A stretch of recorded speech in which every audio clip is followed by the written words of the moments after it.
मोमिनो, जब तुम नमाज पढ़ने का कस्द किया करो तो अपने मुंह और कोहनियों तक हाथ धो लिया करो और सर का मसाह कर लिया करो और टखनों तक पांव धो लिया करो।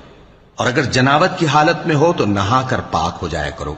और अगर बीमार हो या सफर में हो या कोई तुम में से बैतुल खला से होकर आया हो या तुमने औरतों से मुकारबत की हो, फिर तुम्हें पानी न मिल सके तो पाक मिट्टी लो और उससे मुंह और हाथों का मसा यानी तयम्मुम कर लो। अल्लाह तुम पर किसी तरह की तंगी नहीं करना चाहता, बल्कि यह चाहता है कि तुम्हें पाक करे और अपनी नेमतें तुम पर पूरी करे ताकि तुम शुक्र करो।